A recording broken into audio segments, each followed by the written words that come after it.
Kerala state service pensioners union Muthukulam block committee 34ാമത് വാർഷിക സമ്മേളനം നടന്നു. സംസ്ഥാന പ്രസിഡന്റ് AP ജോസ് ഉദ്ഘാടനം ചെയ്തു. Kerala state service pensioners union Muthukulam block committee 34ാമത് വാർഷിക സമ്മേളനം നടത്തി. കണ്ടല്ലൂർ വടക്ക് 1058 നമ്പർ NSS കാര്യയോഗം ഓഡിറ്റോറിയത്തിലാണ് സമ്മേളനം നടത്തിയത്. President professor S. ഗോവിന്ദൻകുട്ടി കാർണവർ അധ്യക്ഷത വഹിച്ചു. സംസ്ഥാന പ്രസിഡന്റ് AP ജോസ് ഉദ്ഘാടനം നിർവഹിച്ചു. ഏതെങ്കിലും ഒരു രാഷ്ട്രീയ കക്ഷിയുടെ തണലിൽ അതിൻ്റെ പോഷക സംഘടനയായിട്ടാണ് പ്രവർത്തിക്കുന്നത്. അതില്ലാതെ പ്രവർത്തിക്കുന്ന ഏക സംഘടന KSSPU ആണ്. ഒരു രാഷ്ട്രീയ പാർട്ടിയുടെയും പോഷക സംഘടനയല്ല, ഒന്നിൻ്റെയും തണലിലല്ല. നമ്മുടെ ശക്തിയുണ്ട്. ഈ വർഷം 3,18,307 അംഗസംഖ്യയാണ്. 650 അംഗങ്ങൾ വർദ്ധിച്ചുകൊണ്ട് ഉണ്ടായിട്ടുള്ളത്. അതൊക്കെ സ്വന്തം പ്രയത്നം കൊണ്ട് ഉണ്ടായിട്ടുള്ളതാണ്. മറ്റ് സംഘടനകളൊക്കെ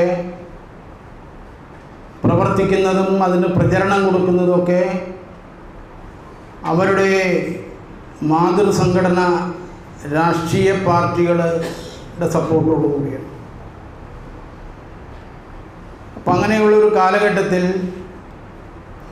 മെമ്പർഷിപ്പ് കുറയാതെ ഇത്രയേറെ സംഘടനകൾ പുതുതായി രൂപം കൊടുത്തിട്ടും മെമ്പർഷിപ്പ് കുറയാതെ വർധനവോടുകൂടി 650 മെമ്പർഷിപ്പ് ഈ വർഷം വർദ്ധിച്ചു. നമുക്ക് പോകാൻ കഴിയുന്നുണ്ടെങ്കിൽ നമ്മുടെ ആളുകളുടെ വിശ്വാസം ആർജിച്ചെടുത്തത് കൊണ്ടാണ് അങ്ങനെ സംഭവിക്കുന്നത്. സ്വാഗത സംഘം ചെയർമാൻ R. ശങ്കരപിള്ള സ്വാഗതം പറഞ്ഞു. മുതിർന്ന അംഗവും മുൻ ബ്ലോക്ക് കമ്മിറ്റി പ്രസിഡന്റുമായ K. രാമചന്ദ്രൻ നായർ സംസ്ഥാന പ്രസിഡന്റിനെ ആദരിച്ചു. സംസ്ഥാന കമ്മിറ്റി അംഗം R. രവീന്ദ്രൻ നായർ സംഘടനാ റിപ്പോർട്ടും സംസ്ഥാന വൈസ് പ്രസിഡന്റ് മെഴ്സിക്കുട്ടി ജോർജ് മാസിക അവാർഡ് വിതരണവും നിർവഹിച്ചു.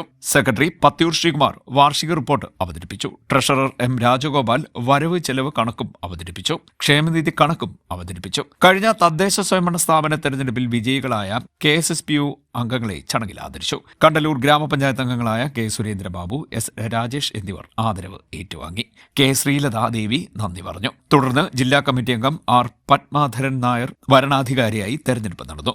Block vice president BB Jayadevan Nair പ്രമേയം അവതരിപ്പിച്ചു. T. Vilasini, V. Balakrishna Pillai, R. Anandan, Puthuppally Syed എന്നിവർ പ്രസംഗിച്ചു. K. സുരേന്ദ്രബാബു നന്ദി പറഞ്ഞു. ഭാരവാഹികളായി പ്രൊഫസർ S. K. ഗോവിന്ദൻകുട്ടി കാർണവരെ പ്രസിഡന്റായും പത്തിയൂർ ശ്രീകുമാറിനെ സെക്രട്ടറിയായും M. രാജഗോപാലിനെ ട്രഷററായും തെരഞ്ഞെടുത്തു. CDNet news Kayamkulam.